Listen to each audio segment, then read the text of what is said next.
Good evening, everyone. Welcome to BRAP. It's Wednesday. We're halfway through the week.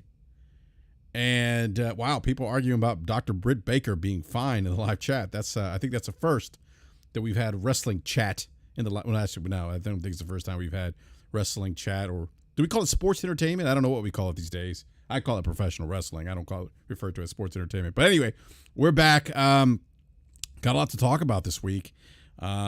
News related. And but before we do that, I do want to give a big shout out to everyone in the live chat. Thank you so much for coming by and hanging out with us this evening. I do want to go ahead and drop a link here in the live chat. Please, if you could be so kind, retweet the link on your favorite social media platform, and really appreciate the support as always. So look, hold on just a sec here. So look, I have like an extra like collector's edition of Horizon Forbidden West, and I know it's from earlier February, and but it's just sitting in the box. So I don't know if maybe that's something I should give away. I don't know if anyone would be interested in getting that, or maybe having a chance to win that a giveaway. Obviously, I would ship that out, but it's just sitting here in a box. It's never been open. It's actually still in the box that it came in. I did open the box that it came in, but I haven't even taken the box that the content is in out of the box that it came in. And yeah, so I don't know. I'm thinking about maybe giving that away, but anyhow, maybe that's something we do if there's anyone in the live chat or people think that that's something they might be interested in potentially winning per se. Let me know, but yeah, we'll see. Because like I said, I got to get rid of it. It's been sitting here for quite some time. So, well, look, I do want to. We do have an announcement to make this evening. So as you know, as many of you know, Eric Jackson, who, had been on BRAP for about at least 7 years, which is crazy. I mean, he joined BRAP in 2015. I was not quite 40 years old at the time, and 2000. Wow, it seems like yesterday. But that was 7 years ago. I mean, that's crazy. I think so much has happened in the last 7 years. But a lot of you guys have seen, I shouldn't say guys, but a lot of you all have seen Game Logic, who's been guests on the show for consecutive weeks for some time. And so want to make it official. We do want to welcome Game Logic as the newest panel member to BRAP, and we're really excited to have him on, as he really provides a unique perspective that I just feel like a lot of people, I think, in the community and even on podcasts just don't have, given the nature of the work that he does and his just experience gaming. He's been gaming a long time, as myself and the rest of the panel members, but we're really excited to have him on. So I just want to give a warm welcome, official welcome, to Game Logic. Welcome to BRAP, sir, officially. Well, thanks a lot. I certainly appreciate it. Glad to be here tonight, and all the times I've been here before, and hopefully I will be on for another 7 years as well. Yes. Let's hope for another 7 years, man. That's the contract. It's a 7-year minimum contract. I shouldn't say it, because B's been on for about 7 years as well. So, and unfortunately, B would not be with us tonight. He has a schedule conflict, but the other panel members will be trickling in here shortly. But no, again, Game Logic, really excited to have you on, man. Like I said, you have a great perspective on things gaming, and I think a great perspective as it relates to the industry, kind of the workings of the industry. So it's nice to hear. I always enjoy listening to you talk about all things gaming and gaming industry related. So, then we have a returning guest. We have no stranger to BRAP. We have Chrono, Zero, and the Devil's Numbers. What's up, Chrono? What's up? Congratulations, Logic. BRAP finally making it Facebook official and all. So, congrats. Thanks. Oh, did he update the social media with all that? Oh, no. You know what? I got to update the social media. I haven't had a chance to do that, but I will be doing that tonight. So thank you for that. I will be doing, because I think it still says Eric, so I do need to update the social media. And you're getting some congrats, Sarah, too, in the live chat, Game Logic. People, the good folks here are welcoming you. But yeah, Chrono, yeah, it's great to have you back, man. How have you been? It's been maybe a month or so since we had you on last. I'm doing well. Still traveling that unemployment road, but hey, whatevs. I'm actually enjoying my time off. So I'm gonna have to change. I'm gonna have to make some changes soon because Lord knows, this is an unsustainable financially, unsustainable. So, but yeah, until then, just enjoying my time off. So. Yeah, right on, man. I mean, you you spent a lot of time at Sony PlayStation, so I completely understand, man. I completely understand. Now, have you seen our good brother Gaming Forte? Have you been by his store? No, not like I've sort of taken a break from visiting a lot of the GameStops, but I want to go back to it just because I miss them. I realized just how much those guys were a part of my life, and without them it feels really weird. So yeah, I definitely have to make it a point to stop by his store. So yeah, no, he actually gave us a tour, like a virtual tour from his phone. The BRAP Panel DM on Twitter today, he was showing us around the store. He's got a lot of stuff. He does. He has one of the bigger square footage stores in the district. So yeah, no, it's legit, and like I used to have a GameStop up the street for me, like about a mile up the street, and they closed, and my GameStop looked like a 7-Eleven compared to his. Like it wasn't even close, man. It wasn't even close. So, but yeah, I'm glad. I wanted to have you on because there's some PlayStation related news that I wanted to discuss. And there's been some interesting takes on what Sony had to say about the Activision Microsoft deal. So we'll talk about that a little bit later tonight. So give me just a sec here, gentlemen. I need to do something real quick. I got to send a quick work email. So bear with me just a second. Work calls sometimes, like at 9:15. Give me just a second, guys. I'm sorry. Let's see here. All right. I need to turn my. You know what? I just need to get rid of work email from my phone. That's the problem. Yeah, never. Unless my home office provided me with the phone. Nope, I did not connect my work email to it. Well, I have like my personal. They don't give me a phone. I have my personal phone and my emails, my work emails attached to it. So, all right, give me a sec here, guys. I'm sorry.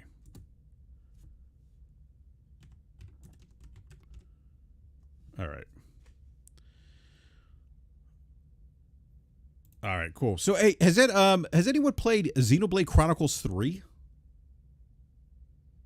Not yet. No. Okay. I look. I have my eye on this game, by the way, and I've seen a couple of people share screenshots or gameplay on Twitter. The game is actually doing quite well. It looks like, at least in the UK, this is their Xenoblade Chronicles 3's the largest UK launch in the history of the franchise in terms of box sales. I don't know what it's doing. In terms of digital sales, but it's doing very well. And on the UK box top 10 charts, week ending July 30th, it placed number 1. Number 2 is actually Horizon Forbidden West. Lego Star Wars, the Skywalker Saga. I haven't played Lego Star Wars Skywalker Saga yet. I heard it's legit. Is it? Have you guys played it? No, but that has been because of all the hype with the game that has definitely moved up. I mean, I've always enjoyed the Lego games, so this, definitely a game that I want to check out. Yeah, me too. It's kind of like been one of those games that's been on my radar, and I just keep like putting it off. Unfortunately, Slow-Mo got me into Fortnite, so yeah, I gotta be honest, you guys. I never thought I'd be hooked on Fortnite. And the no build mode is just yeah, and I'm not going crazy spending money on new skins though. Like, I'm not doing that at all. which that kind of surprised me because I thought I might go ham and spend a little bit on. I thought I was gonna go ham like Slow-Mo and buy like a bunch of skins. I think Slow-Mo's like 80. No, maybe I'm exaggerating. Like 40 something. I think different skins or something. He said so. Yeah. So, but look, I get the appeal of Fortnite now. You know, you infuse that pop culture in there, and yeah, I get it. So It's so interesting seeing just how companies are trying to have been using Fortnite to just get into the public eye. You know, just like how many partnerships that they have made just over the last couple of months, over the last few years, of just new characters, you know, new celebrities, just everyone. Everyone and their mom seems to be becoming a Fortnite skin. It's the new Super Bowl commercial. It really is. Like man. why would you pay that money for a Super Bowl commercial spot when you could get yourself in Fortnite and get just as many eyeballs or more, right? And possibly, you know, more eyeballs with, I guess, less not more disposable cash, but maybe less frugal about their disposable cash. I don't know. Well, that's interesting. Like so let me. How many concurrent players does Fortnite have? I don't know. I'm wondering. Maybe this is something I should probably Google. I don't know if you guys know off the top of your heads, but I don't know. I mean, they're not on Steam's, of course, so the usual tools that I would look at, you know, wouldn't work. So I don't know if Epic normally posts that information outside of their quarterly earnings reports or what. Yeah, looks like quick Google search. Let's see here. As of player count as of June 2022 shows anywhere between 2.5 to 4 million concurrent players. So that's a lot. That's a lot. To your point, Game Logic, it probably makes sense to advertise in Fortnite, right? You can get a lot of bang for your buck there. Like I just got the LeBron James skin. I just got it, you know, and I think Dragon Ball Z is coming up shortly. Oh man! They literally have a skin for almost everything I can think of. Star Wars. Is LeBron also in Multiverses? He is. Oh, guys. What's up, Slow-Mo? What's up, Slow-Mo? Hey. Slow-Mo, your timing is impeccable as I was just quickly discussing Fortnite for some reason. Oh boy. Well, I was telling him like I wanted I want to play Star Wars the Skywalker Saga, but then I was like, yeah, you know, and then Slow-Mo got me into Fortnite, and that's how we got down the rabbit hole of Fortnite. Forte. Before I called you Forte. I mean, Slow-Mo, I mean, you got me hooked in this game, man. I have impeccable taste in gaming. You know where I'm going with that, right? Yes, yeah. I already know. Yeah, trying to get Enrique to broaden his horizons with, you know, trying games that don't necessarily have the highest Metacritic score. You know, don't let Metacritic tell you what games are good. I have a meta threshold. Which game? Which two games. The Rocket Blade Point and Road Company. Okay, you've been rocking Road Company for a minute though. So yeah, I've been playing Road Company since it was in beta it just came out of beta, honestly, one of those PC things. But for about 2 years now, I've been playing Road Company. It's a very different game than it was when it first started, but a lot of fun. Like I said, I'm willing to check it out. But look, I'm willing to give anything a try, I guess. Kind of. Yeah, but we were talking about Xenoblade Chronicles 3 debuting the UK box top 10. I gotta play that, man. Combat looks really... Wow. We're going to get to Steam Deck here in a little bit. Yeah, because you're going to be playing the definitive version of Nintendo games on your Steam Deck, correct? Oh, of course, yeah. So so Xenoblade Chronicles 3 Slow-Mo is debuted. It's had like their largest launch debut, but again, this is in the UK. I don't know what it's doing in the US, and it's for box sales only, so it's not digital. But in the UK box top 10, it's number 1, followed by Horizon Forbidden West, Lego Star Wars, the Skywalker Saga, Nintendo Switch Sports, Mario Kart 8, and so on. So yeah, it seems to be doing well. I think there was a lot of buzz around this game when it's announced. I don't know, maybe more so than the second one. I feel like I don't know. Probably. Yeah, but and it probably helps that like apparently I mean I haven't played the last I think I played the first Xenoblade, I think, like a long time ago. I can't remember, but like I haven't played any of these like the Xenoblade Chronicle ones, but apparently like the story doesn't really, you don't need to play the previous ones to understand That's what's what I going heard, on in yeah. this one. So like that probably really helps with newer, players to the IP. Yeah. So yeah, I gotta buy it. I need some content on my Switch, man. And I'm kicking myself right now, about the Steam Deck. I think I may have mentioned something to Game Logic. Like I'm kicking myself for not getting it. it's a little late now, a little late in the game. I gotta wait till like October, December now. Or next year. Yeah. Yeah, I mean, I guess better late than never, though, right? Right. But it's I mean, look, I said this to I can't remember who asked me. Somebody was asking me about the Steam Deck, and I know they weren't like the most technically savvy person, but as time goes on, the software gets better. Steam OS right now is not like it's. You gotta be kind of like a techie, a person that loves to tinker with stuff, kind of person to really like be fully satisfied with a Steam Deck right now, just because it's like there's so many little things that need to get fixed, but they're constantly pushing updates, and every time I turn mine on, I got like a couple of updates to do that fix little things here and there. So it's getting there, but like if I wouldn't make a big deal about it if you can't get one right now. When they start to get more plentiful and higher production, it's going to be a lot better software wise than it is right now. So take your time with it. Yeah. Is that a segue maybe? Is it? What we segue into? Well, one of the topics we were discussed today, it's one that Logic brought up, was the Linux user share on Steam rising, and I think Logic, I think you shared that in the BRAP DM, if I'm not mistaken, correct? Yeah, so this was a story over on gamingonlinux.com. They were stating that that, like you said, the Linux user share on Steam continues rising. It's up at about 1.23% right now, and I know that particularly when non-PC gamers hear that percentage, they go, "Well, that doesn't sound particularly remarkable." These are similar to the types of percentages that you see for like GPUs, right? Which doesn't necessarily break out as anybody in the majority, but it is an indicator of what is the most common hardware in the case of GPUs that people are using.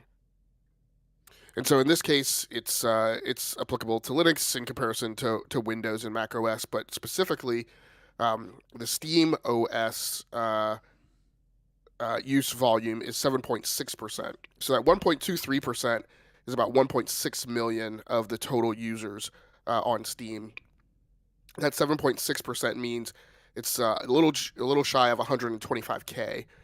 So since for the most part, Steam Deck is the only thing out there running Steam OS. There might be some like wackadoodle, Steam boxes that are still running around out there, but let's just say for the sake of argument, it's just all Steam Decks. That's 125K that have sold, are in people's hands, or actively in use. There are some that are in purgatory on eBay or held by scalpers who are, trying to sell them at a premium. But I think the main reason I picked this out was because, there was a lot of discussion when the Steam Deck was announced, I think largely due to FOMO at the time last year when, people weren't able to get their hands on next-gen consoles, that, the Steam Deck was the Nintendo Switch killer. And so I always felt that take was a little hyperbolic. And so now we're kind of looking at sales numbers of the first year through the first 6 months, and they're 125K. Even if that were to say double by the end of the year, you're talking about 250K, and then you go on into next year. But, it seems to me the consistent theme that I've seen on Twitter, and again, Twitter is only a small sample population, is that lots of people who had their pre-orders have backed out, right? And not everyone is as rah-rah as they were for the Steam Deck. I think... I'm one of those individuals, by the way, that backed out. So, right. I mean, my perspective has always been kind of like Slow-Mo said, right? Like Slow-Mo is the type of consumer that I would expect, right, to be enthusiastic about the Steam Deck, right? And even me as a PC gamer, I've been tepid about it because I'm like, well, how much do I really want to like kick back on the couch and play PC games, or how much do I need a Steam Deck to solve my gaming on travel kind of use case? So I don't know that actual sales are going to wind up being as exuberant as a lot of the talk was about the Steam Deck, but it'll be certainly interesting to unfold, and it's nice to see that we have at least one data point that we can start kind of taking a look at. Yeah. So you're saying that Valve has sold 125,000 units? Is that? I just want to make sure I understood that correctly. Like, well, I'm saying speculating that.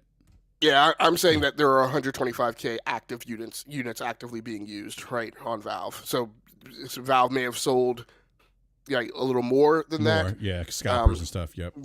Yeah. Okay.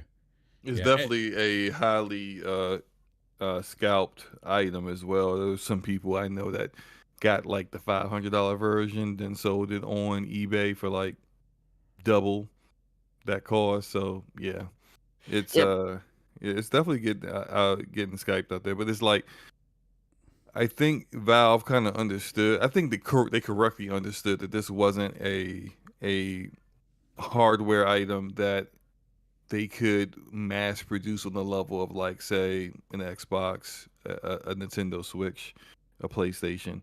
Like, there wouldn't be that many people that would be interested in it.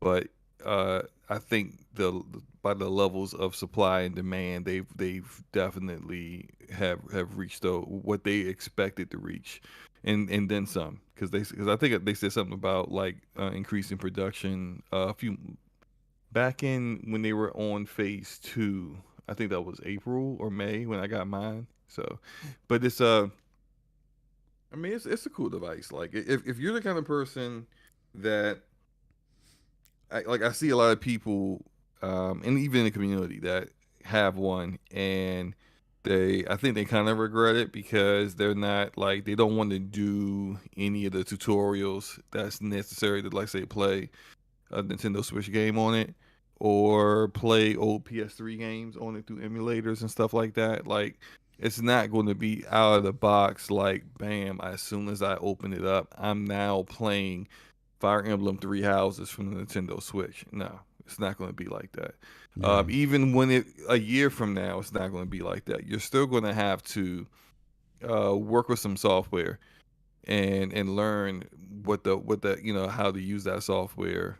Even though it's been simplified a whole lot more than what it used to be, you still have to do those things in order to get the games running on there. But if you're someone who has a vast Steam library, a lot of games in your backlog, and you work from home, you have a lot of free time, and you don't mind carrying this big ass Steam Deck with you, like you could definitely get a lot of enjoyment out of it. I'm not just saying that's the only way that you'll enjoy it, but because it clearly has a lot of versatility and a lot of different uses. Like I think probably Kay Asante is the one person I think is enjoying it the most. And Kay's out here, he's side loading Windows 11 on it. He's playing his Epic games, his GOG games. He's playing literally everything that he has on it. And I that's excellent. But for me, that's pretty cool, man. I mean, look, there's some people out here who gone back on 60 frames to die, right? But leave that man alone, man. That's not what he said. I'm not going after. That's not what he said. That's not what he said. Go ahead, man. That's actually kind of what he said. No, that's not the no. If he's playing games sub 60, fine.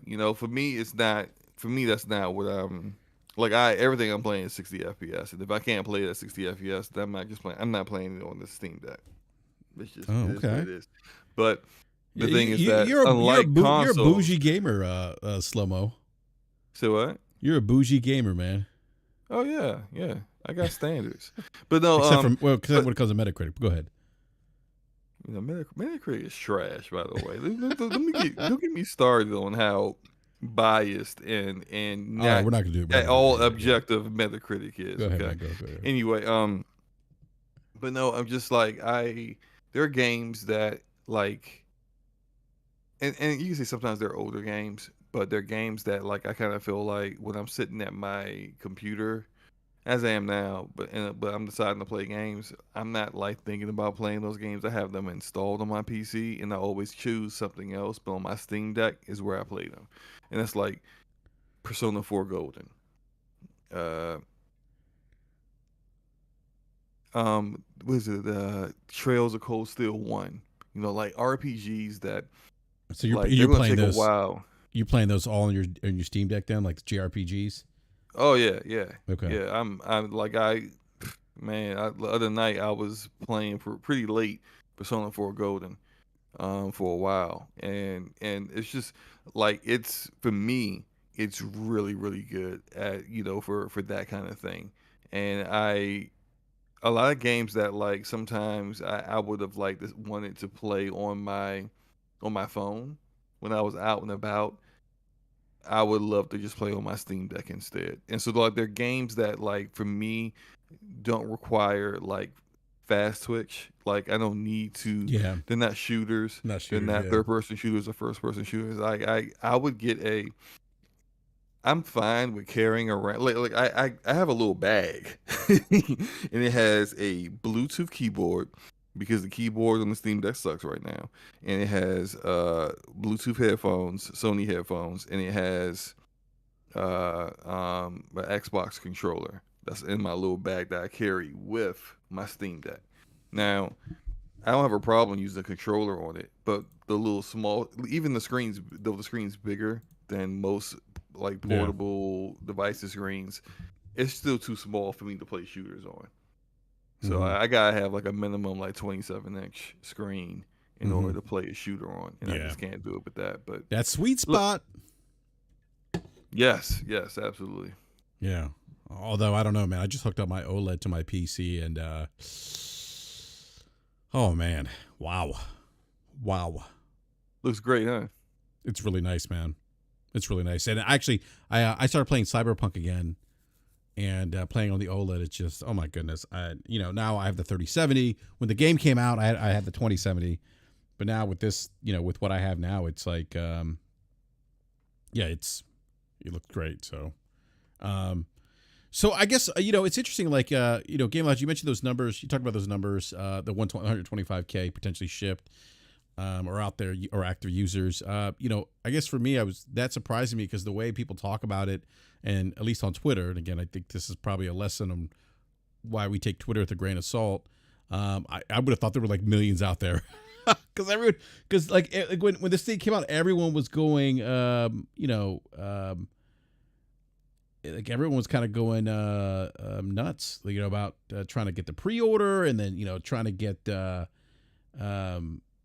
hands on this console, stuff like that. So, or this handheld, and I just figured there'd be more, but anyhow. Well, that's why I always. Yeah. I mean, my own personal feeling is I always number one like chasing the data more so than chasing the conjecture, and why I also say, and I think a few other topics we'll hit on this tonight.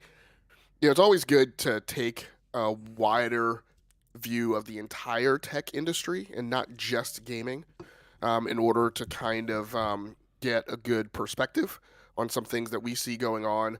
And you'll see that, things that sometimes we as gamers think are really strange or not that unusual, they actually happen, in other tech segments, and things of that nature. So, I think this is an instance where, there are a lot of kind of, half reviews out there or whatever saying that, the Steam Deck is the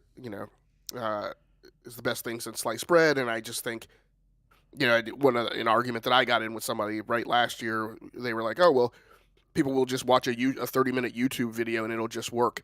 And I'm like, I think we talked about this on the show maybe when I first, I was like, no, that's not how it works. Like you watch a 30-minute YouTube video and you try it, and maybe 5 times out of 10 it goes down exactly the way that person left the instructions, but the other 5 times out of 10 it doesn't.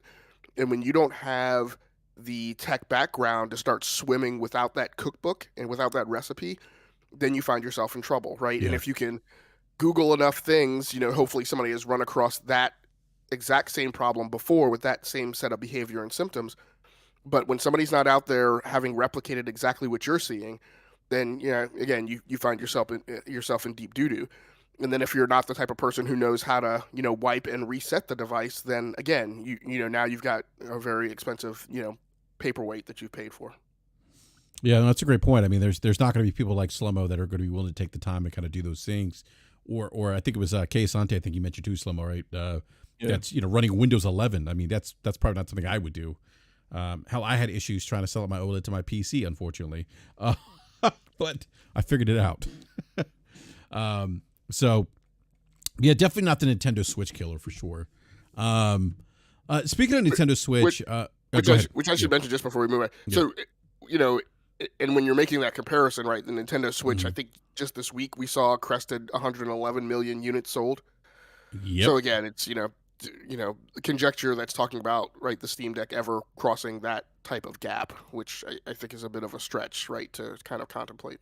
Yeah, and actually that's a great segue, Game Logic, because I was just about to talk about Nintendo and their lifetime sales, and that will segue into something else that we'll talk about. But 111 million lifetime shipped, and this thing launched in 2017. Is that right? 2017 or yeah, 2017. March of 2017.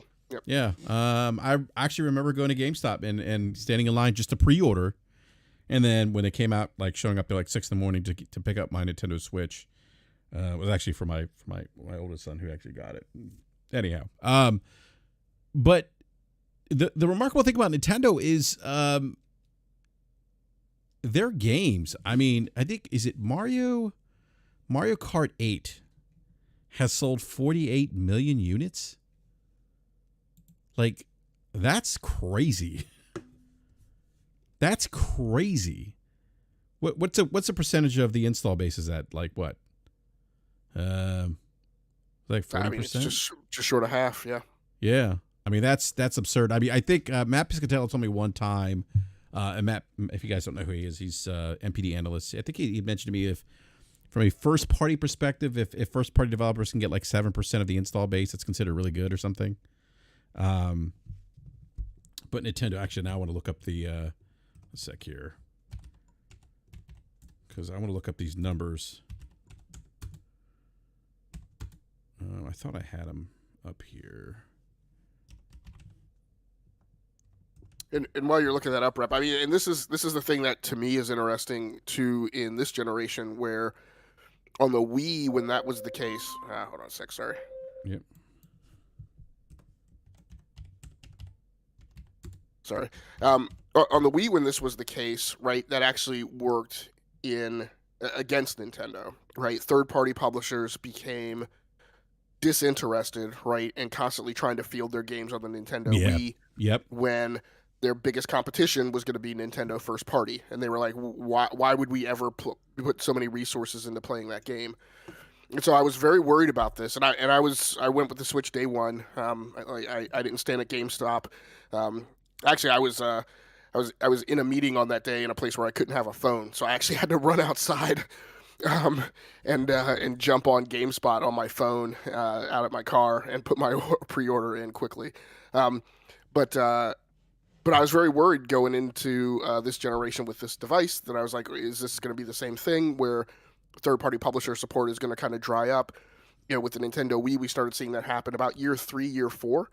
And so, since that time, I've been worried that it was going to kind of wither on the vine. And I think EA has been EA talked a game about pulling, right, support for the Nintendo Switch, or at least, at the volume that it has been supporting it, but they haven't really taken their foot off the pedal. I mean, yes, they're junking FIFA on there in the old engine, but still, right, they're supporting the platform overall. So it's just been an interesting life cycle to see with this Nintendo device. Yeah, that was actually one of my concerns too. Is like, are they going to get that third party support? And they've been getting a lot of it, which has been great. It's been a nice compliment to, their first party. But if you look at, and actually they're about to hit they're like at 800 and something million software units sold on the platform. Here we go. 863.59 million Switch games have been sold worldwide. That's That's absurd. In a matter of 5 years. So Mario Kart is 46.82 million. Animal Crossing: New Horizons 39.38 million. Super Smash Brothers 28.82 million. The Legend of Zelda: Breath of the Wild 27.14 million. Pokemon Sword, Pokemon Shield 24 million. Super Mario Odyssey 23. Super Mario Party 18 million. Pokemon Brilliant Diamonds 14 million. Pokemon Let's Go Pikachu, Pokemon Let's Go Eevee 14 million. Ring Fit Adventure 14. Nintendo Switch Sports 4.8. That's new. Kirby, we talked about Kirby earlier in the BRAP DM Game Logic. Kirby and the Forgotten Land 4.53 million, which is I believe, if I'm not mistaken, a high for that franchise. And then Mario Strikers Battle League at 2 million right now. So I just no one does this in the industry in terms of moving first party units. I mean, 46.82 for Mario Kart 8 is just, it's almost half of the install base. That's crazy. That's nuts. And then again at 111 units, 111 million units worldwide as of June 30th, 2022. Now, so this is part of Nintendo's their earnings release report, or their earnings report that just came out. And so Chrono, being a PlayStation is not quite where Nintendo is in terms of moving first party, but they're getting up there in that 20 million range with some of their franchises. They're creeping there. I think Spider-Man's up there at 20 something million, right? Yeah, God of War was, what was God of War? I remember seeing an 18 million, but it's probably much more. Yeah, it's hard. It's so hard to keep track of all the numbers, and then now that I don't work for them, I really don't keep track of the numbers anymore. But no, I mean, that was always one of the big things for PlayStation was the numbers. How successful they were. A lot of our IPs were. These are games that definitely have legs, and definitely games that are within the gaming community's consciousness. I don't know if they have the same identifiable characteristics like Mario is, but people know who Kratos is, so that's always a good sign. Boy, yeah. And by the way, I can't wait for that game in November. Can't wait. So excited for it. It's what I wish I still worked for PlayStation, so I didn't have to, so that they'd give it to me for free, so that for demo purposes, to help, for product knowledge, so I can properly inform customers. I saw Corey Barlog was tweeting about the ending earlier today, not really spoiling anything, but he was just talking about just how he keeps thinking about the last 30 minutes of the game. Oh wow! And I was like, man, Corey, just be quiet, yo. Yeah, Corey. Yeah, because Corey, if the last 30 minutes of the game are poo, people are gonna come after you, Corey. Right. Plus, it's just like no one can do anything about that until 3 months from now. So just shut up, Corey. Just shut up. I'll tell you that game's gonna be here sooner than we realize. I mean, I can't wait. So I do want to transition over to some of the numbers that have come from the big three. So I think just across the board, gaming is down for all the big three. As we discussed, Nintendo, they suffered decline. Well, I should say suffer. They had a decline in the first quarter of its financial year. The net sales dropped 5%, and that's largely to a decrease in hardware sales. Let's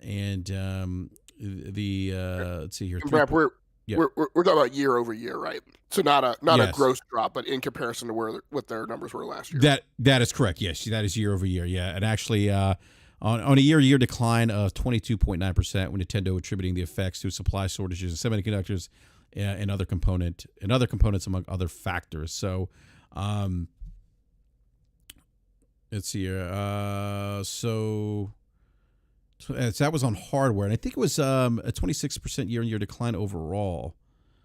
for Nintendo. But again, this isn't unique to Nintendo. Sony's reporting similar declines as well. So did Microsoft. Xbox software sales were down 6% year over year. Hardware was down 11%. Overall, the Xbox division declined by 7% this time a year ago. And Sony was down as well. Sony reported a 37% decline in operating profit from its games unit, with a 26% decline in the number of games sold. The company sold 2.4 million PlayStation 5 consoles last quarter. That is an increase from the last quarter, but millions of units short of where the PlayStation 4 was tracking. I think that at some point, early on the PlayStation 5 was tracking higher than the PlayStation 4. Am I making that up, Chrono? That sound right to you? No, that was correct. They had originally forecasted, and of course this was all pre-COVID. So, the whole goal was, everything was tracking that it would be doing better then, and then all of a sudden the supply chain problems happened that just made it next to impossible to reach those goals. And I know they shifted the goalpost a few times because of it. So yeah, I mean, I didn't realize how much of a percentage, but damn, that the supply chain problem really is not helping anyone. So yeah, no, it's definitely not helping anyone. So that's the and Sony's saying that they are promising a ramp up in PlayStation 5 production this year to kind of get the device back on track. I haven't talked to Forte about supplies on his end, but I'm curious to see if when he gets them in, they'll be getting more PlayStation 5 units retail. So that's kind of what's going on with the game industry overall. Is anyone surprised by this decline? I mean, obviously there was some the game industry was kind of chugging along during COVID and where we're all locked down, which kind of made sense because I think people were just looking for things to do. But is anyone surprised by the decline in the industry or amongst the big three? No. I kind of always felt that once the world got back to semi-normal, because we're really not even quite there yet.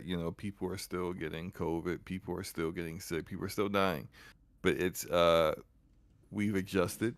But once the adjustment was made, that things would go back to kind of how they were. Like you could tell when literally every publisher platform were recording record highs, and we're in the midst of like people being quarantined, like whole counties being quarantined into their homes. Well, yeah, that makes sense. People ordering systems, have them delivered, and just sitting around trying to find something to do. And it's no surprise that like we see the decline with Netflix. We see the decline with HBO Max and in other forms of entertainment and media around the same time as well. So it all kind of like makes sense that like this is likely what the issues are. And it's not. I don't think it should be doom and gloom for anybody. It's just you're kind of going back to where you should have been in the first place if this whole thing didn't kick off. Yeah. But wouldn't you also say though that there wasn't really that big tentpole game? And realistically, the industry has moved by the quality of the games, and while there were some really good games, were there any games that necessarily? I mean, Elden Ring was probably the biggest game. That was it in recent time. Yeah. That's the biggest game that came out since the pandemic happened, I think. That's game of the year, man. Oh yeah, it's definitely going to win game of the year. I mean, I think God of War is going to give it a run, but it's going to be Elden Ring. Yeah. Yeah, and then I mean I would agree that Elden Ring's the biggest release, but I don't know. I guess from a big release standpoint, and then you look at Call of Duty. Not kind of a down year for Call of Duty with Vanguard. Yeah, I mean, I kind of agree with Chrono. not. I mean, there was Horizon Forbidden West, but I don't think there were a lot of those big tentpole releases. I guess some of that due to the pandemic. But there are some interesting. There's some. There's like NPD and market research firm Newzoo have said that part of the decline is actually fueled by they believe it's fueled by the recession. That you have price, you have consumers out there that are price sensitive because they're spending more in other areas like gas, food, and that they kind of have cut back on spending and that's had some impact in into some consumers buying games. But what's interesting, one of the things, and I read this article, I just want to throw this out here. One of the interesting things is I still see people talk about $70 remakes, which I'm sure you've seen this conversation quite a bit, Chrono. One of the things that stood up on one of the articles I read today was that gaming remains one of the most cost-effective forms of entertainment. I love this part right here. Many of the world's most popular games are free. Fortnite, right, Slow-Mo? Mm-hmm. Minus the skins, which, how many skins do you have? Don't worry about it. A lot? Maybe. Yeah. I think did you say He you have likes 100? variety. He just Did you likes say variety. yeah, you like variety? Yeah, I like that. Okay, most popular games are free. In a single $20 or $40 or $60 game, even a $70 game, I'll throw the $70 game in there, can yield hundreds of hours of play. So, just wanted to point that out. So, anyhow, I mean, definitely. That's been a old argument too. When you talk about, what you're paying versus the amount of time spent actually consuming and enjoying it. Yeah, gaming is, has some of the best value in the grand scheme of things. A lot of people. I mean, when you think about it in a grand scheme, yeah, I understand how people can say, it's, it, it's not food or whatnot. And I get that's a very valid argument. But yeah, when you sit down and think about it, going to a movie theater is expensive for a hour and a half, 2 hour, or 3 hour, depending on the movie, and you're done versus even at 15 to 20 hours, as a very big difference. So. yeah, no, that's a great point. Yeah, I don't even go to the movies anymore, really, because taking my family of 6 would be a nightmare. Last time I went, it was like $50 for like 3 of us, and that was like, I don't know, a couple years ago. So, yeah. I've become so. I need like the killer sound system of that, like a Dolby Atmos screen gives me, at the theater. So. Especially for those big spectacle movies, I just need the big booming sound with the bass in the seats. That's what I need. So, was that why you go to the movie theaters? Just for that? Yeah, definitely. And yeah, I mean, I'm sure I could stay home, stream it if they do the day and date stuff, or just wait for it to come out on 4K. But hey man, yeah, just invest in a nice Blu-ray, not Blu-ray, Atmos system. There you go. You do that, get a little setup going, have your own home theater. But I just need that big, rumble. That's what I need. No, I hear you, man. Actually, I got a Atmos soundbar with 2 rear channel speakers and a subwoofer, and that thing, it rumbles, man. Not like being in the movies, but it definitely's got a little rumble to it. Yeah, I mean, I definitely I don't even like Top Gun, but I want to see Top Gun in the theaters in a Dolby Atmos theater room, just so I can hear what that feels like. So, and I just realized that sounded weird. Hear what that feels like, but still, you know what I mean. Yeah. Yeah. No. I know what you mean. I definitely know what you mean. So, all right. Any other thoughts on the downturn of the gaming? I should say downturn, but any other thoughts on this topic before we move on? Nah. Hey, this the next few months, we're going from famine to feast in the next couple of months, so it'll be that downturn will quickly turn around. So, well, provided that there will be systems there for people to buy. I mean, I guess the only thing to add is just the cautionary tale I think that we've talked about this week, which is that there's a lot of rhetoric out there who will cherry pick one of these bylines and use it as a reason to kind of pom their given brand.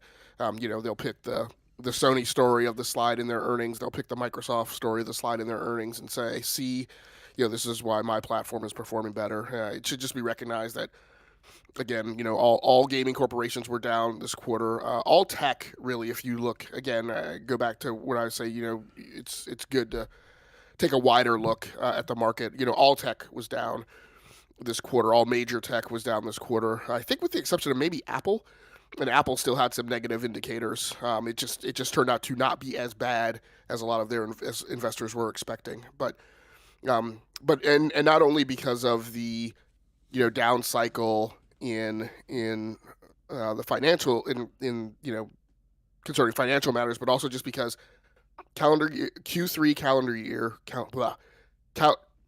Q3 of every calendar year tends to be a not great quarter because people get tight-fisted in the ramp up to the holiday season, and people are spending money on vacations instead of on hardware and games. So it's just one thing to take a look out for. Also, foreign exchange rates, right, is another weird thing that's going on. It's a weird thing that when the dollar gets stronger, that actually can negatively impact company earnings because they're now essentially paying more money for foreign supplies and foreign services. So that's another thing that can work against them. Yeah, if I'm not mistaken, the dollar is stronger than the euro right now. Is that am I understanding that correctly? I think it's. I want to say that it's equal. I'm not absolutely certain. I want to say that it's equal, which for the dollar compared to the euro, you may as well call that being stronger because the dollar in comparison to the euro has typically been pretty bad, even worse off in comparison to the British pound. So pretty remarkable that it's breaking even. Yeah. And that's actually a great point. I think about the summertime where, Q3, where people are actually spending money on other things, vacations, things like that. And so that may curtail some of the spending. But that means it's the end of the industry. It's going down. Yeah, I'll never forget in 2013 when predicted that mobile would be the death of consoles, and here we are, 2022. I forget who said. I think most of the media was running with that at the time, if I'm not mistaken. Yeah. So, and Crow brings up another good point. You're right. This is also numbers in comparison to all-time highs that were driven by the pandemic, and even going back to the way people reacted to the Steam Deck. I mean, part of why people reacted the way they did to the Steam Deck was because people were still on lockdown, sitting at home. Right now, it's a year later. People are, largely going back to work. Having to do those commutes again, and the notion of a Steam Deck, right, may not look as attractive now as it did a year ago. Yeah, no, that's a great point. Again, I'm one of those individuals. It looked great, and then, I was like, no, I don't need it. I got other things I'm doing now, kind of out and about. Someone in chat said the FOMO is strong in you for this one. FOMO is strong in Enrique for everything. It really is FOMO, everything. except for Steam Deck. Oddly enough, right? I didn't pull the You were trigger. just talking about earlier how you might go get one. Oh well, yeah, I'm regretting that not getting it, but usually I'm like, oh, I need it, and I go get it, But I think I've been good with FOMO. If they were freely available, Enrique, you will already have one. You know what? I'm not going to. If they were being sold at GameStop, you would have already called Forte and sent him the cash that money for it. Oh my God! I would get Forte my credit card number with the phone. He would have entered it on his end, and boom. You know what? I am not denying that, Slow-Mo. You are absolutely right. If the Steam Deck was available, I would be on the phone with Forte, and I'm not going to deny that. The FOMO is strong with this one. I don't know. It just is. As long as you're admitting it to yourself, it's the first step. Yeah, the first absolutely. Step to it all, so. And let me tell you something. Speaking of FOMO, I've resisted upgrading my phone. I was going to do that with the new what is it? A Note? I forget which Note's out now. Not Note, but Galaxy S, whatever version they're on now. 22. Yeah. 22. Yeah, But next, I was yeah, gonna with that. within the next 2 weeks, they're having another Unpacked event. So who Oh knows? man. I know they're gonna focus on the foldables, but it's gonna be Man. we're gonna find out what the new hotness is from Samsung. So I've Yeah, all it's interesting. Just to segue to right. territory we're normally not allowed to. It's a phone thing. There was also mention in that ad copy about Flex. So I'm wondering if we're going to see a change in the design of the foldable, and we're going to see a flexible hinge instead of what they've been doing. The reason I bring that up, though, is as you talk about it, number one, if you do want to get a Steam Deck, it will be very interesting if you got one in time to play Spider-Man Remastered on PC, since that was just announced today as being compatible on the Steam Deck, announced by Insomniac themselves. And even if you couldn't play it on Steam Deck, if you did get one of those fancy new Samsung Galaxy Z Fold 4s, I guess it'll be, you could even maybe try doing that with remote play on the larger foldable screen, either of which would be really interesting gaming. Ooh, actually, I've been thinking about that. You may have just sold me a foldable screen, Game Logic. See how this works? I've got my Z Fold 3 right here, and I will say I don't use it as much for gaming since I just kind of upticked how powerful my PCs are for gaming, but it does make an interesting gaming device when I've used it in the past for Stadia and for Call of Duty Mobile and other things like that. Nice, yeah, that's pretty cool, man. I'm gonna have to keep my eye on it. Like I said, I held off, but I think I'm due for an upgrade. So my wife thinks I'm crazy. She's like, "Why do you need another phone? Just got one." I mean, her phone's like 8 years old. I'm like, because I don't want a phone like yours that barely rings. So, anyhow, and I've actually thought about going back to Apple too. That's something else I've thought about.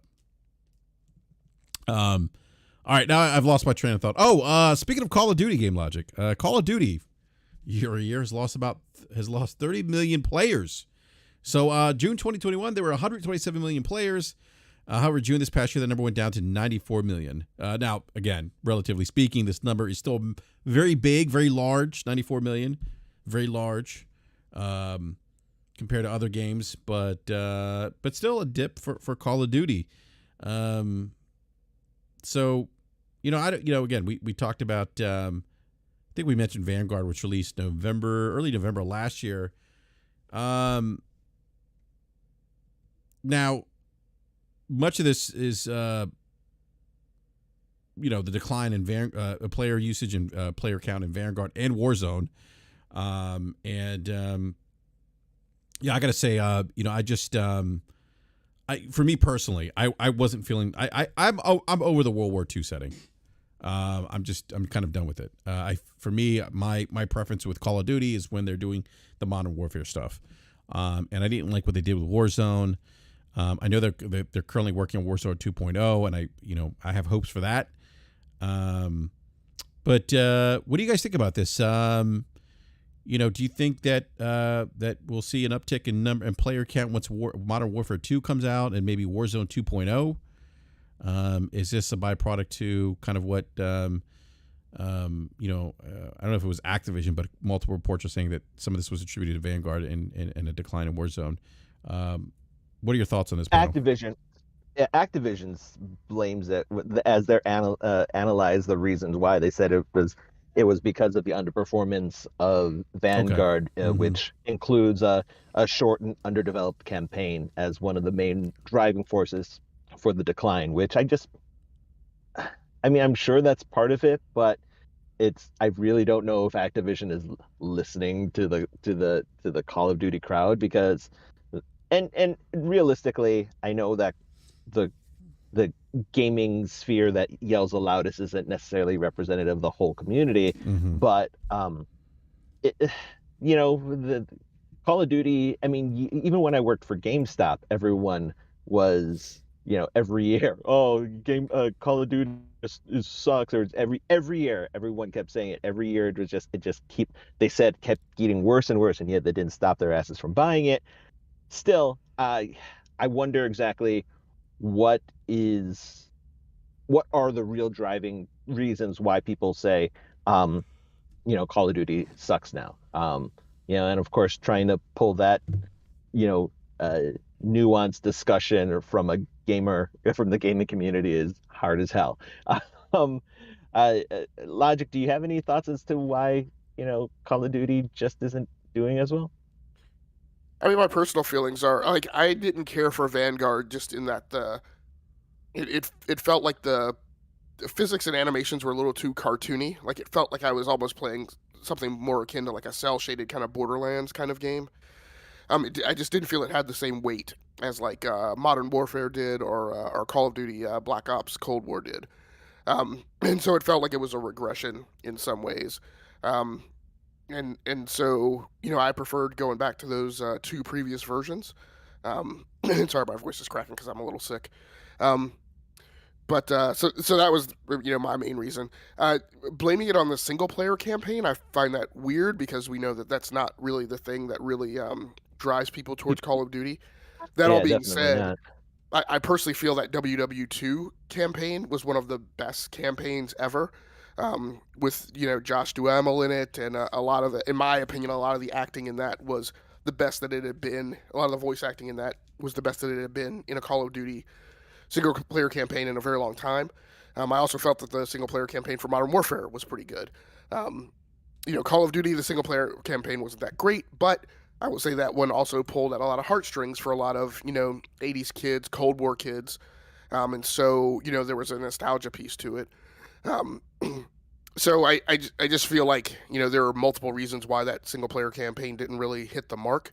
But regardless, I think what we've all said is all first person shooters last year were kind of off from what we had witnessed in previous years. It was a down year for Battlefield, it was a down year for Call of Duty, and while I think the game mechanics itself for Halo Infinite were solid, I think that community feels that a lot is left, lot left to be desired in terms of a battle pass and seasonal gaming. So it really wasn't a great year for first person shooters last year for competitive PvP type stuff. That all being said, kind of like Brett mentioned, a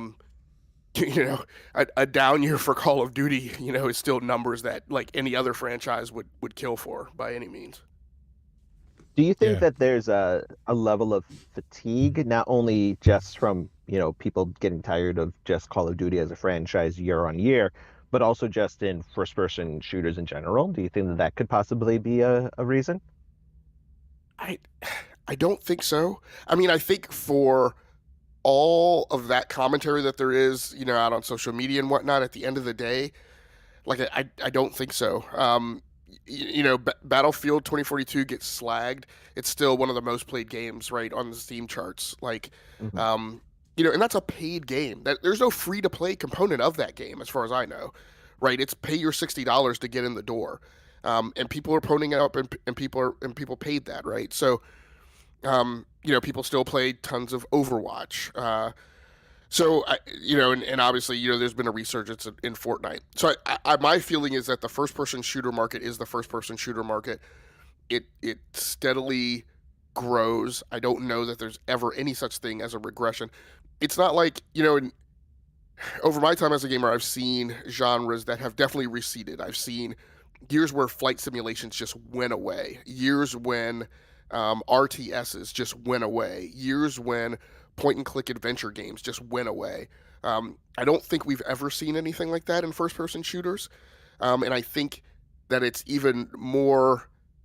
I think maybe for a very brief moment while first person shooters were really imprisoned kind of on the PC, but now that they have spread to there being viable first person shooter alternatives on consoles, I don't know that we'll ever see that. So I think people might get tired of, maybe the closest thing to it is where there's been the claim that people have gotten tired of kind of arena based first person shooters, right? Kind of things that are kind of imprisoned on small scale maps, right? And so, what we saw the emergence of battle royales, right? So I think maybe certain modes, but I just don't know at the end of the day that kind of core mechanic gameplay motif is something that that the gaming community ever just gets tired of and leaves wholesale in such a way that would see numbers drastically diminish. I mean, I kind of agree, but then I also think that like I don't think Battlefield 2042 has really recovered much from where EA expected it to be. It's kind of hovering right around the on Steam, at least with Steam charts, the same numbers that Halo Infinite has right now. Both of them are kind of, or at least when we look at Steam charts, not doing the greatest. They're not like abysmal, but it ain't like. I mean, I it's think nowhere Halo near Infinite to only say, had like 5,000 concurrent players on Steam. that's what Battlefield 2042 is doing right now. On Steam, wow, okay. On Steam, yeah. But of course, that's not like completely like that. Doesn't take into account PlayStation, Xbox.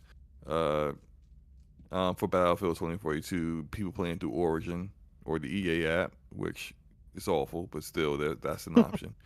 But when it comes to Call of Duty, I think it's just a down year because Vanguard sucks. Vanguard was a huge misstep, but it kind of makes sense that they would make that misstep because these games are in development for a little while before they come out. And the decision to go with World War II yet again happened years ago. Even though, even then, I think like I was sick of it. Even though I don't even play Call of Duty like that, but I'm just sick of the time period. Like, can y'all, there are other wars. Can y'all, can y'all make a game that's based on something else, please? But I think that Modern Warfare 2 coming out this year when the original was so well received is like that's bringing everybody back. Everyone that's not playing Call of Duty right now that normally will be playing Call of Duty is going to come back and play this. Guaranteed.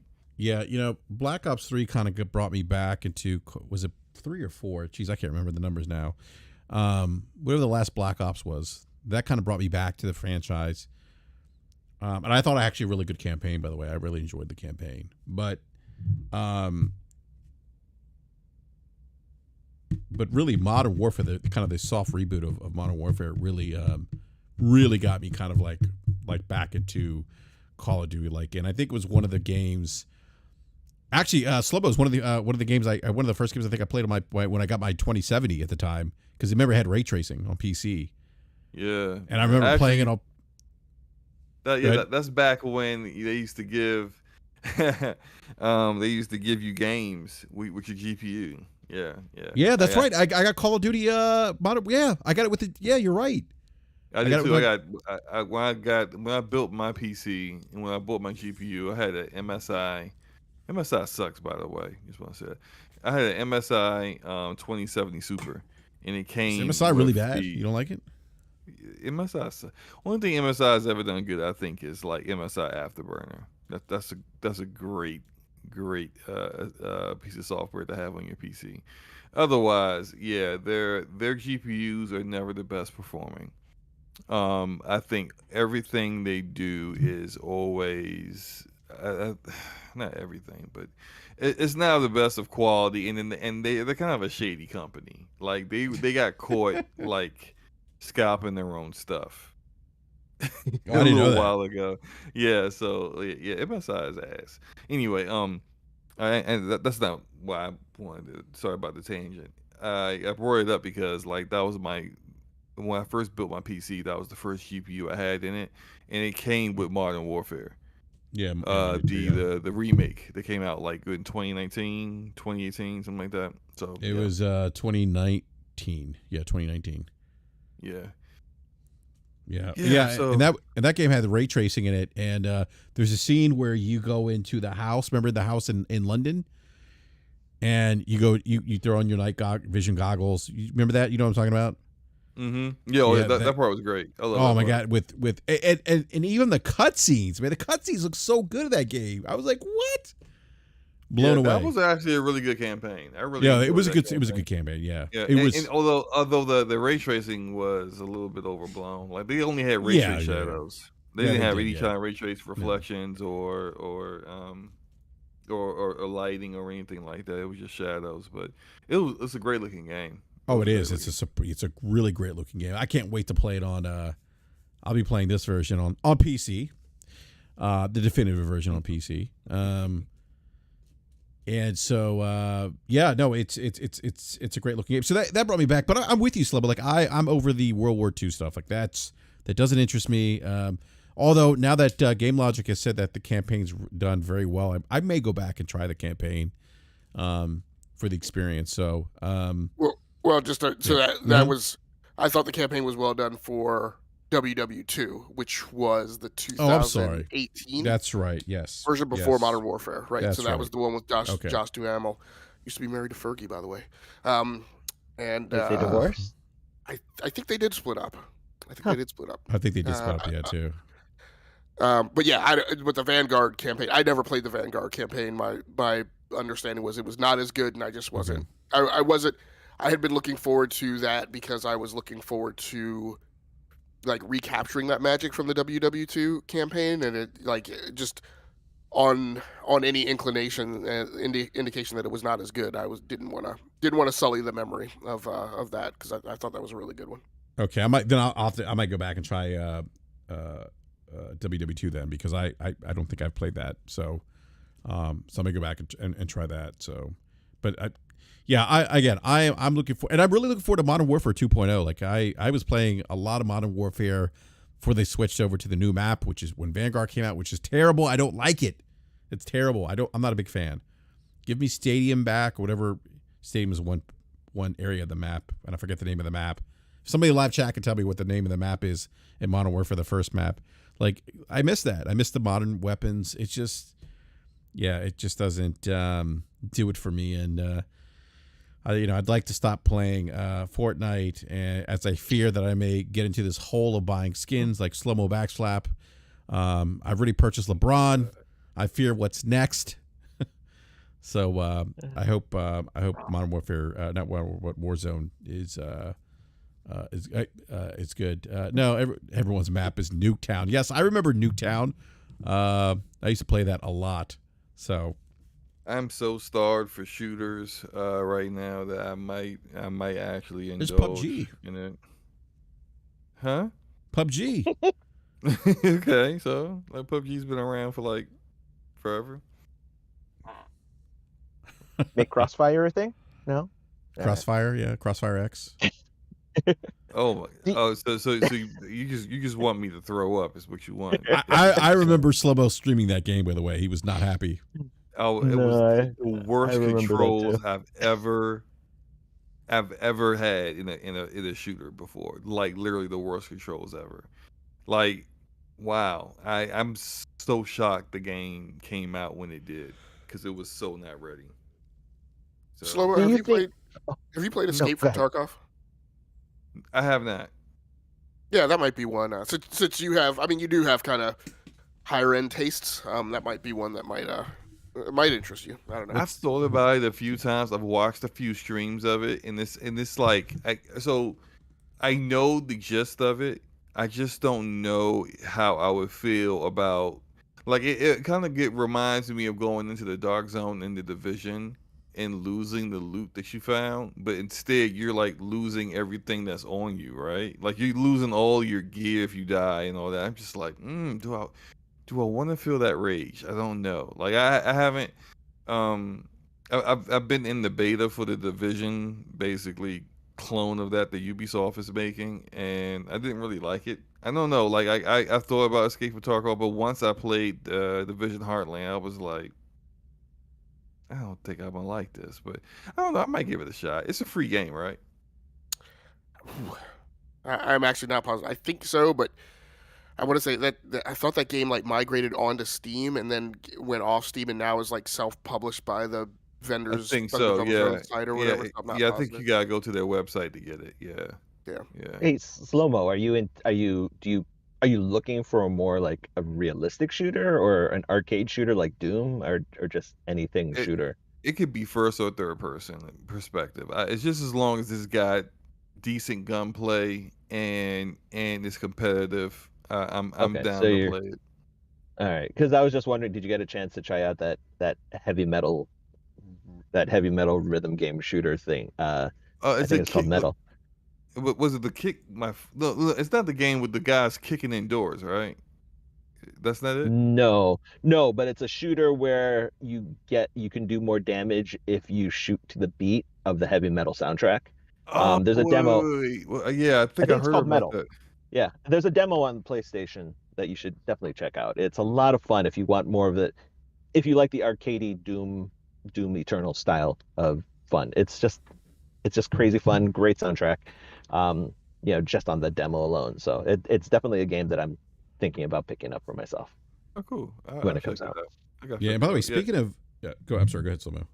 I was just saying, like I expected myself to be like, knee deep in Halo Infinite, this year, but you know how that turned out with. Yeah, we know. Let's hope yeah. for. Yeah, we know. Interestingly enough, you mentioned Tarkov. Apparently, the Los Angeles Rams have potentially leaked a Tarkov-like DMZ mode that's going to be at Call of Duty Modern Warfare 2. It's set to be a fourth mode. It's not going to be free, and it's likely inspired by the extraction-based gameplay of Escape from Tarkov. So, compliments of the Los Angeles Rams.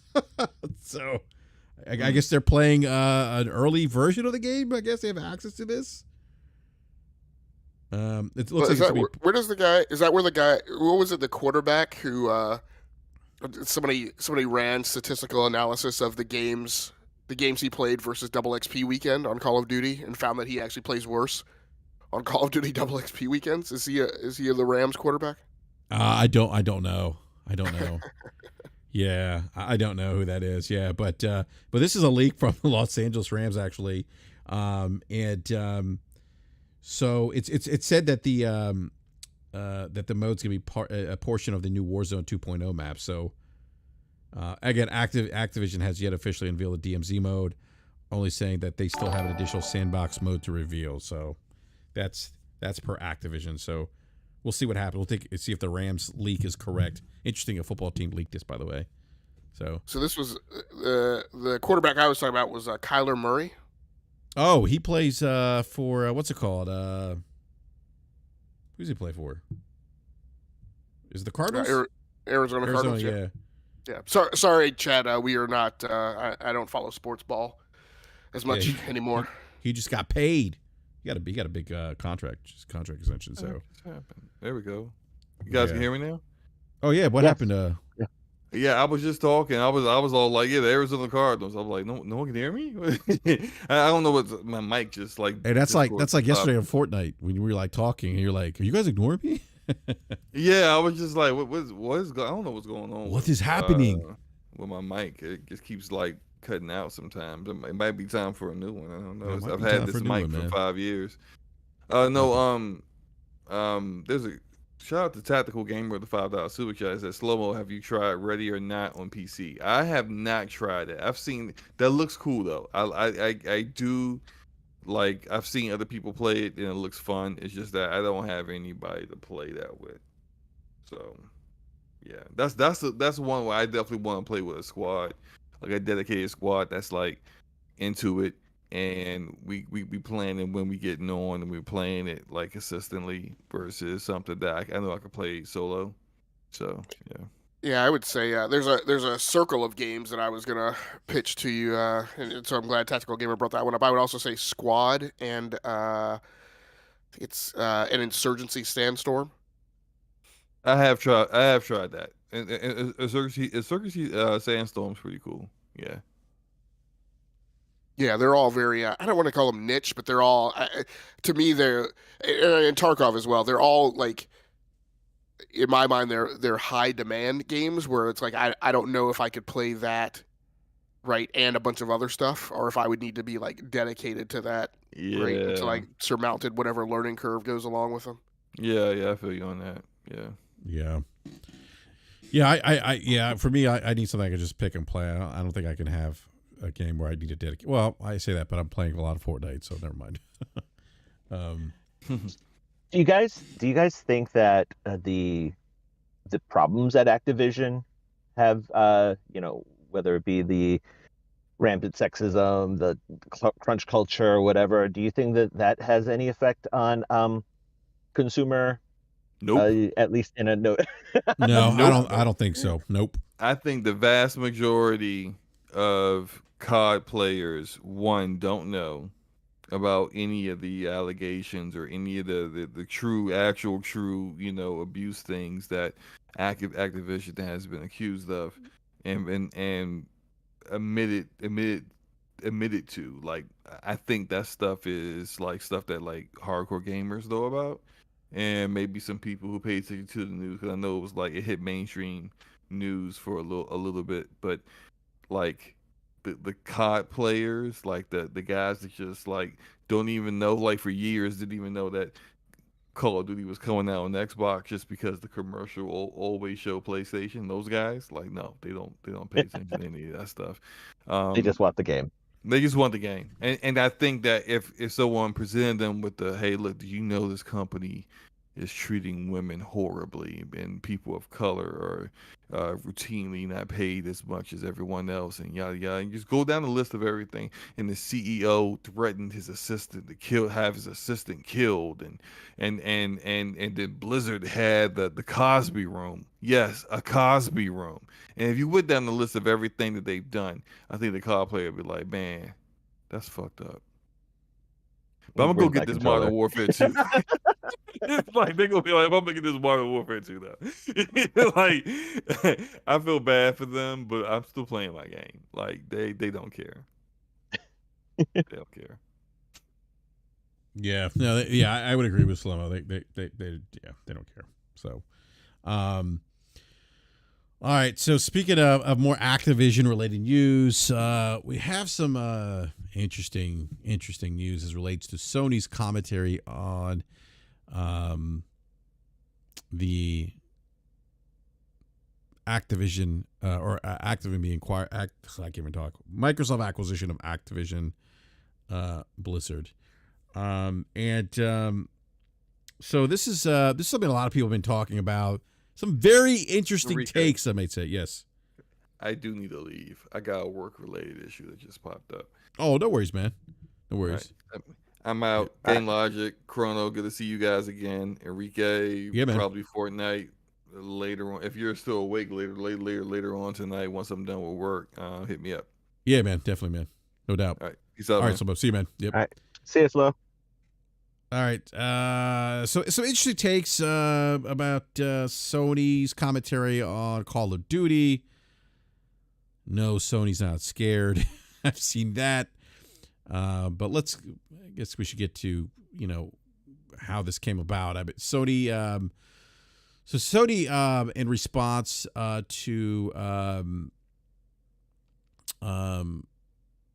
this was them and I don't know what the Brazilian regulator is, or I haven't seen that in the article, but they were discussing to the Brazilian regulator about the state of AAA games and potentially Microsoft's acquisition of Activision, and they went on to explain how Call of Duty is a FPS series that is unlikely to be rivaled by any competitor. They say each Call of Duty takes 3 to 5 years to develop. And they're just talking about just how big the studios are, and that Sony does that Sony believes that Call of Duty is so popular that it could influence the user's choice of a console purchase, and its community of loyal users is entrenched enough that even if a competitor had the budget to develop a similar product, it would not be able to rival it. So that's kind of what Sony was saying. And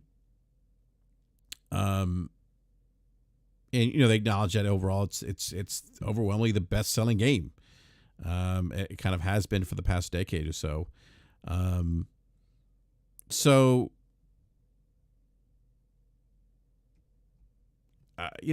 don't really. I saw some people kind of run with this and say. Well, they also talked about Xbox Live, which I'll let you kind of talk about, Chrono, because we talked about this before it went live. But I don't. I kind of look at this as kind of a nothing burger. I've seen people say that they're scared. That Sony's, they being Sony scared. I don't think that's. I think this is just them talking about to a regulatory agency in another country about Call of Duty, the impact of Call of Duty to consumers and so forth. So I didn't take it any other way than that. Some people did. There's also a part there about Xbox Live, which Crono, you mentioned that I think Sony also said that Xbox Live is it would take years to kind of develop. I guess a competitor. I'm paraphrasing here. For anyone to kind of create something on par with Xbox Live. Did I say that correctly? I just want to make sure I'm not. Yeah, pretty much, because Yeah. in that report they mentioned that Game Pass accounts for like 60 to 70% of subscription base gaming, and even in Brazil it actually is much higher, which I think is like 70 to 80%. And so it at least according to the report, it's going to take a while before anyone could even hope to achieve those kinds of numbers. But at the same time, talking broadly about subscription services, this is something that they had already talked about before. Jim Ryan had made mention of it before, and other people in the higher ups, that a service like Game Pass could potentially lead to a dip in quality of game creation, and it may be considered anti-competitive when a company has the kind of money to give blanket, the amount of money up front to cover, to have the game on the system, on Game Pass. So, that was, it wasn't, a knock on. It was just a very matter of fact statement on their part, I guess, on how they view Game Pass. Yeah, the other thing too is, it wasn't just Sony. It was other companies, Ubisoft, Amazon, that responded to this questionnaire proposed by, or that's been recently published by the Brazilian government. And again, PlayStation is saying, it's that they realize the importance of Call of Duty. It's basically influence users' consoles choice. So, but again, I don't think this is Sony being afraid. I saw people wrong with that, and of course, as we know, the console wars and all that other stuff, and people, kind of rushing to assumptions, which I don't see it as Sony being scared. They think this is just kind of what you described, Chrono, just a kind of a matter of fact statement from what I've read at least. Game Logic, what are your thoughts on this, man? Yeah, it's like we talked about in the chat earlier in the week. I think the perspective I would encourage people to have is, first of all, people who have called this a commentary from Sony, I think that's a kind of lofty statement, right? It's like, as you mentioned, right? This was their response to a canned questionnaire that was sent out for companies to respond to.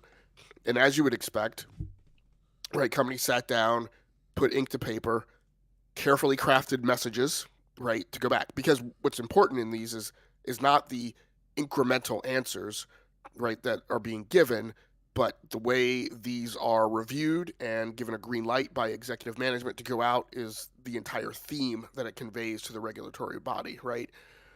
And so what's pertinent in this is, and to consider in how Sony frames their answer, is that I think the thing I mentioned I think I mentioned it on Twitter, is that, right, all companies maintain some level of risk register, right? However you want to define it, right? And so at levels of strategic management, risks are always being calculated, and they're always quantified. And so these risks that Sony points out of, the danger of Microsoft acquiring Activision, those risks could be down at a 3, right, on a scale of 1 to 10, with 1 being the least impacting.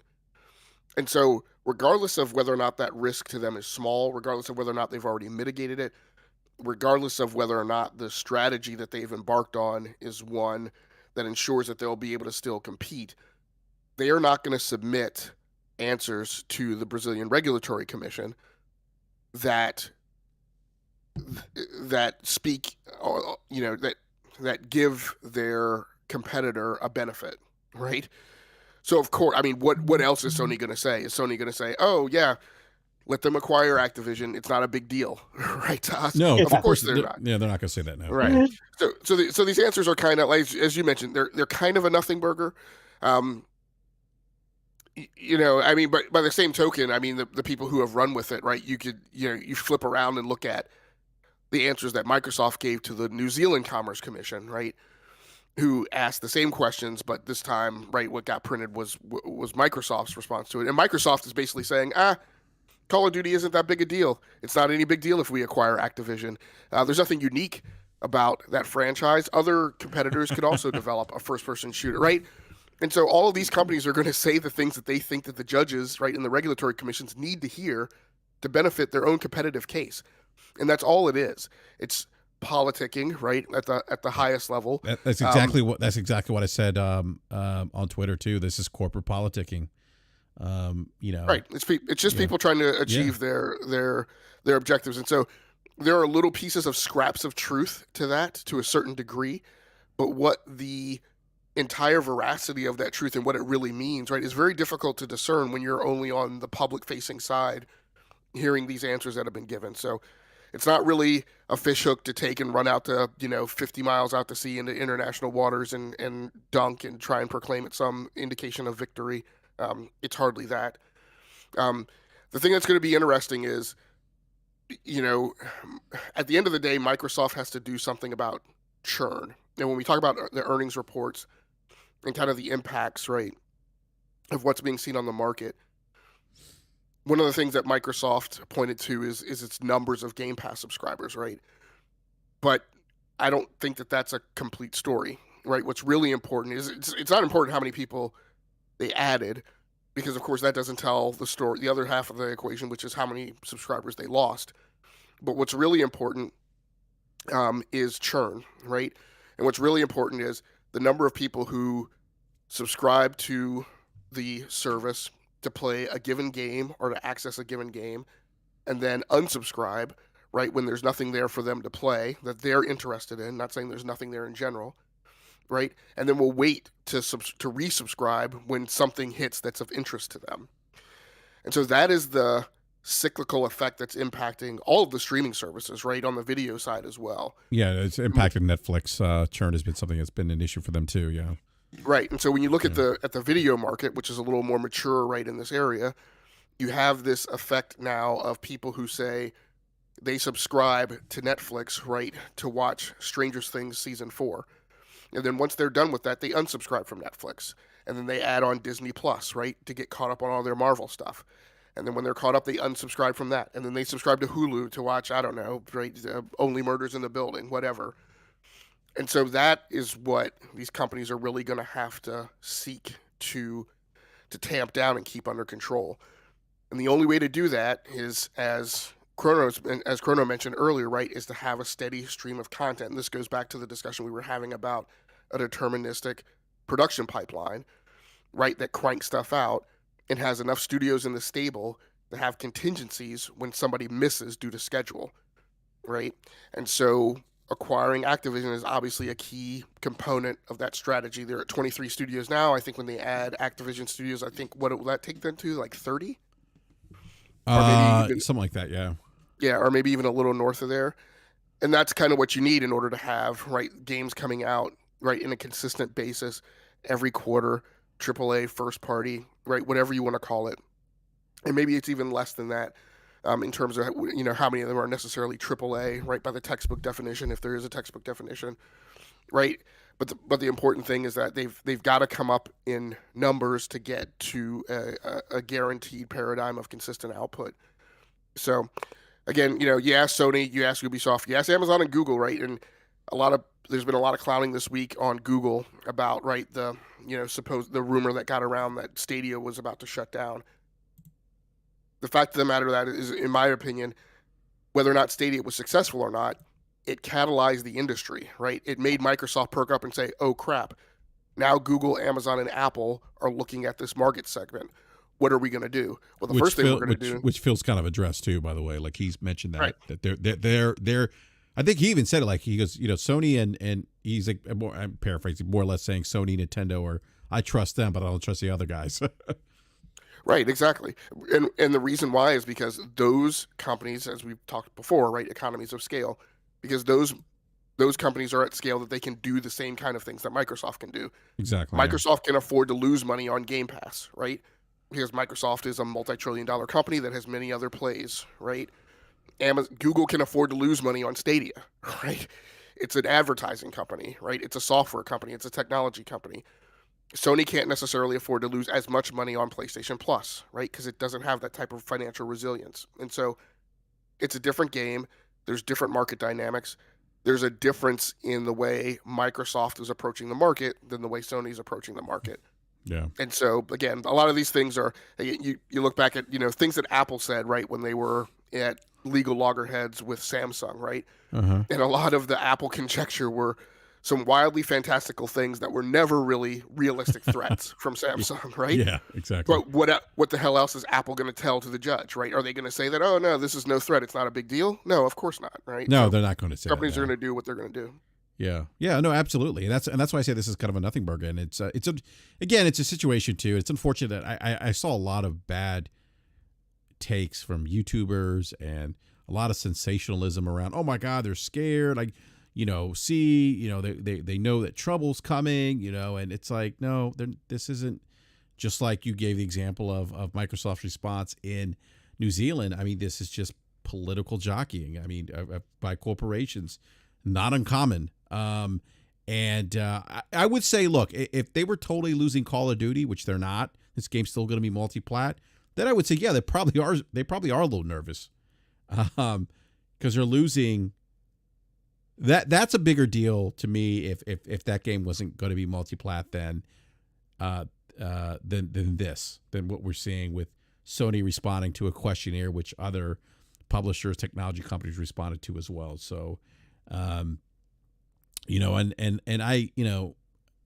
obviously that leads to the conversation of how many people are going to defect from PlayStation to Xbox, and what's that mean for Game Pass? I mean,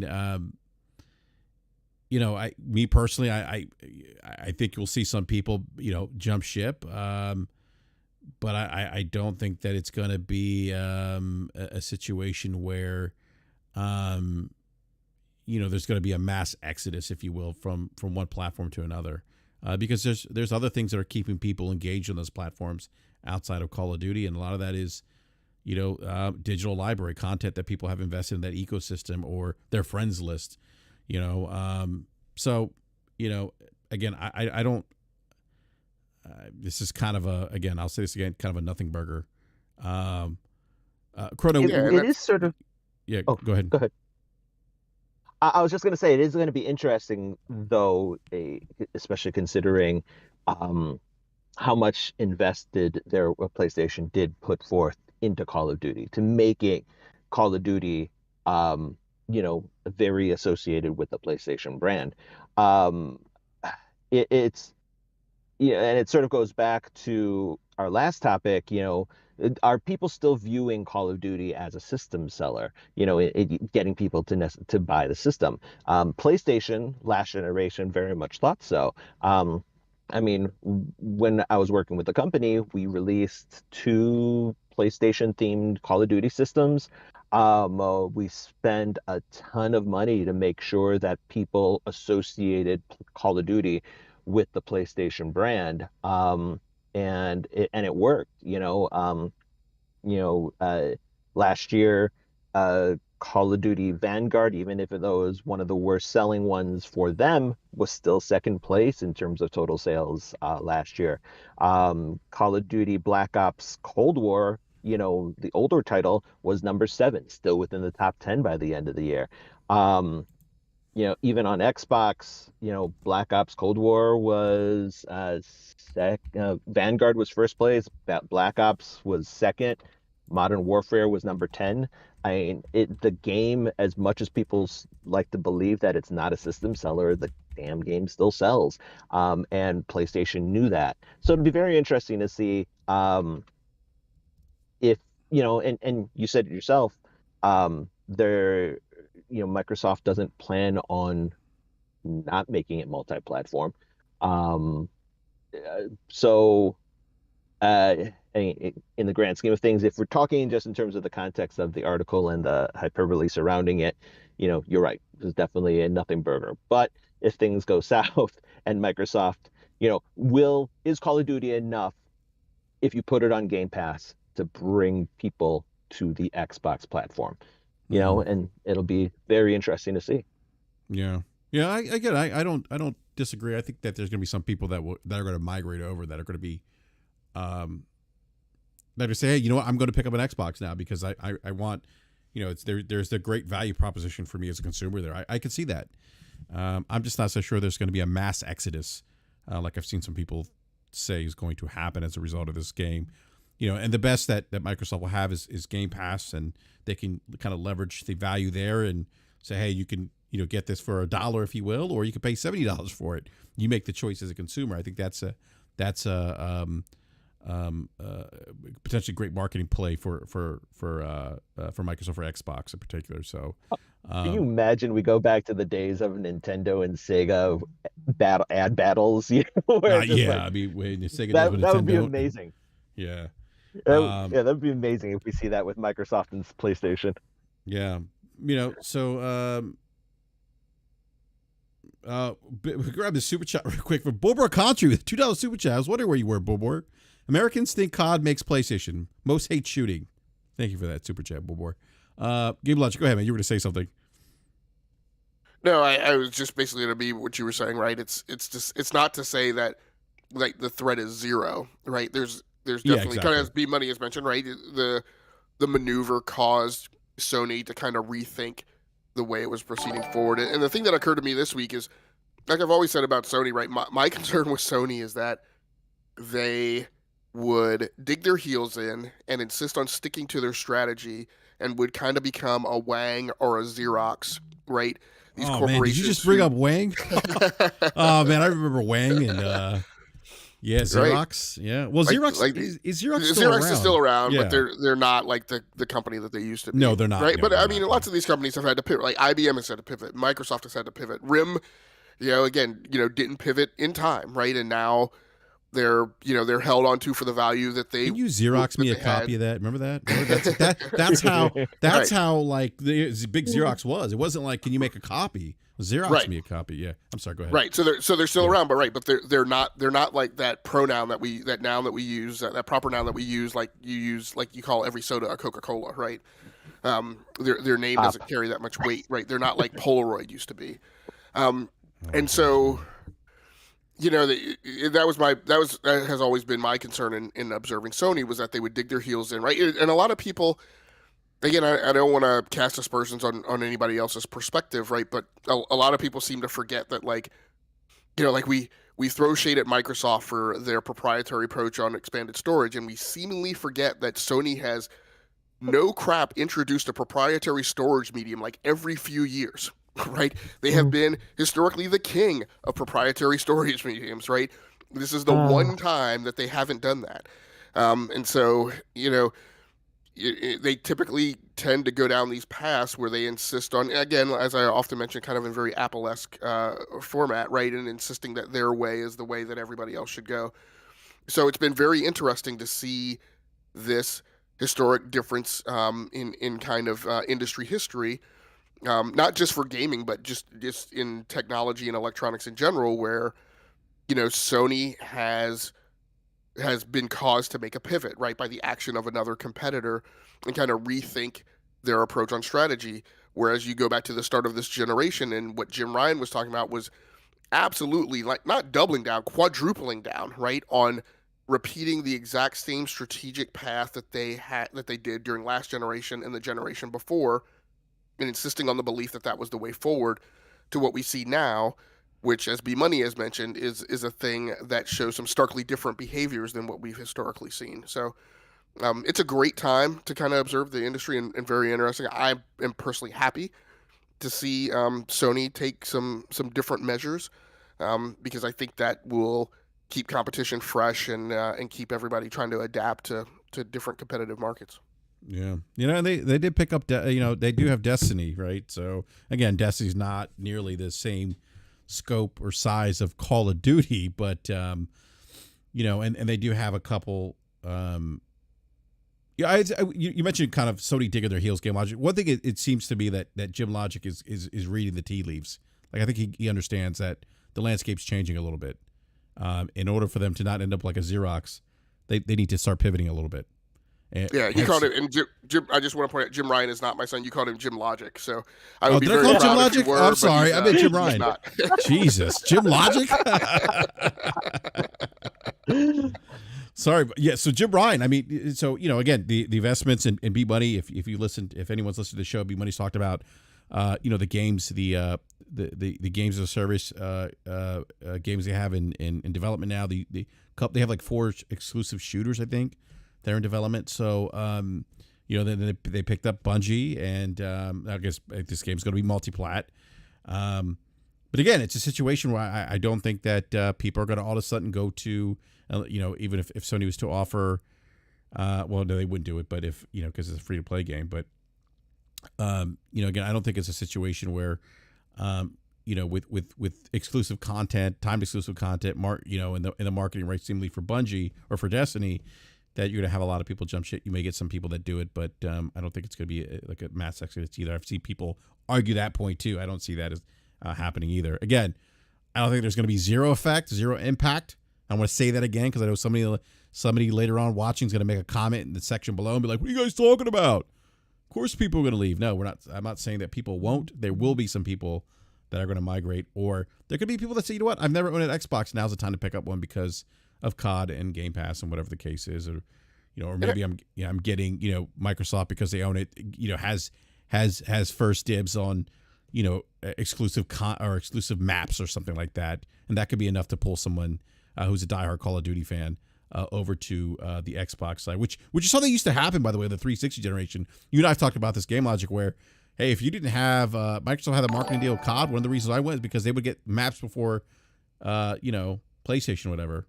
And so I wanted to play those maps.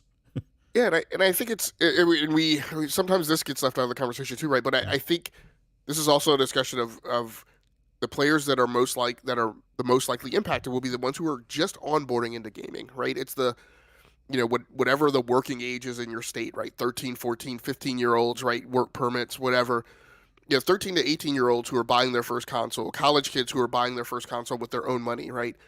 It's the people who are onboarding into gaming ecosystems for the first time that are the ones that are the most subject to sway. And I don't know that there's going to be that much of a defection that goes on, but certainly there'll be influence leveraged on people who are onboarding. So I would agree with that. Yeah. And going back to the Sony pivots, right, that we're seeing, and I will readily admit it, I'm not the first one, right, fall off a log jumping for joy at every single little tiny bit of scrap of Sony PlayStation news. The platform doesn't particularly move me, right, that frequently, but I would find it very exciting to hear news of a Killzone, right, multiplayer PvP type of game. I would be very excited to hear about a Resistance Fall of Man, right, PvP type of game. So, interesting times to see what comes down the pike, and there hopefully will be lots of things for lots of different gamers to be excited about. Yeah, no, I agree. It's truth be told, I'm excited for what both companies are doing right now. Look, I think at the end of the day, we're going to get a lot of stuff, a lot of games. I think EA was saying recently that they expect production to really kind of pick up towards the latter part of this generation. So as a gamer, I mean, that excites me. That excites me a lot. So, but this topic was again interesting because of some of just the terrible takes that I saw and the hyperbole, if you will, with that I saw with this particular topic. So, PlayStation shaking in their boots. Yeah, I saw a lot of that. PlayStation's running scared. They're shaking in their boots, and I'm just like, oh my goodness, what are we doing here? Like, unfortunately, I think sometimes it's not. And I think I said this in the BRAP DM earlier, Game Logic. It's or I actually did say this on Twitter today too. I said,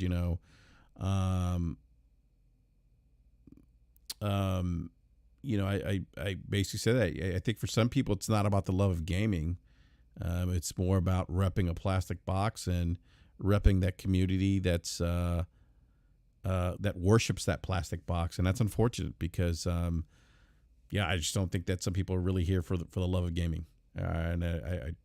So just my 2 cents. Yep, agreed. Yeah. So, look, on that note, it is almost 11 o'clock, and going to go ahead and wrap up the show. Before you go, there is a super chat. Oh, there's another super chat. Super chat. I missed it. Bobor Kotri. Thank you, Bobor, with a $2 super chat. What has Microsoft produced to say that? Results. I don't know what he's referring to. Anyone, maybe Chrono, Game Logic, you know what he might be referring to? I lost me there, Bobor. Not sure what he's, but thank you for the super chat. I appreciate it as always.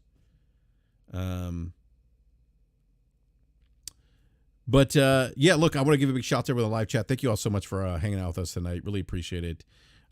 Big shout out to Slubbo, who had to leave earlier, and big shout out to B Money, who couldn't make it, and Gaming Forte, who is, I think Forte's got a Destiny problem, by the way. He's playing Destiny right now. He was playing earlier. That's why Forte didn't make the show, by the way, because he was on Destiny. He might be listening, so he might hear me say this and then hop in. But I see him on Discord playing Destiny. Forte, I'm concerned for you. We might need to have an intervention. That sounds about right, though. Yeah, we might need to have an intervention, sir.